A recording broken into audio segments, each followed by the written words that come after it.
ভাই মনটা কি লেগা খারাপ একটু কমনে বুঝাইয়া। আসসালামু আলাইকুম ভাই। ভাই মন খারাপ থাকতো না ভাই, লাখ লাখ ইনভেস্ট করে লেগে রয়েছি ভাই। কেউ খাটও নেয় না, সুপাও নেয় না। এই যে 70,000 টাকা খাটটা বানাইলাম ভাই, দেখেন কত সুন্দর খাট, কোনো পার্টি নাই। এই দেন আরেকটা মনে করুন 85,000 টাকা কোনটা, এখন 65,000 টাকা বিক্রি করে দিতেছি ভাই। একবারে 81 কাঠ ভাই, 100% 81, কোনো ফলস নাই ভাই। দেন তো কোনো ফলস আছে নাকি সামনে, না দেন তো ভাই, কোনো ফলস নাই, 100 ভাই খাট। আপনারা সবাই গুলবাগ রোডে আসবেন, সেলিম ফার্নিচারে, সেলিম ভাইয়ের দোকানে। আপনারা ফার্নিচারের ক্যাটালগ দেখে দেখে বানাবেন। 1 নম্বর পিউ শাড়ি কাঠ।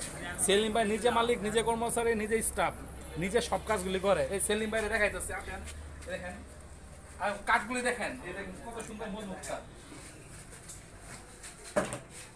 এই দেখেন ভাই, কাঠগুলি দেখছেন ভাই, হালকা পলিশ মনে দেখেন, 100 ভাই। এই দেখেন এগুলো কাঁচা কাঠ ভাই, দেখেন আইসা, কাঠের আইসা দেখছেন কত মজবুত, খুব শক্তিশালী ভাই। এই দেখেন এখন আমরা এটা হালকা ওয়াশ করা হয়েছে, আর পলিশ করতে হবে, পলিশ করতে হবে। মেটাল পালিশ করা হইব আপনার বানিশ। এটা আপাতত পলিশ করা হয়েছে, যখন বানিশটা দিবে মেন বানিশ এটার পরে আরেকটা আস্তর আছে, এই আস্তরটা দিবে, তারপর যে লুকটা আসবে ভাই অসাধারণ ভাই। খাটাটা বেশি না, মাত্র 65,000 টাকা। এটা এটা হচ্ছে 65 টাকা বিক্রি হয়েছে, এটা হলো 55-60। আপনি আসবেন ইনশাল্লাহ, সেলিম ফার্নিচারের, আকুয়া গুলবাগ রোড, সদর ময়মনসিংহ।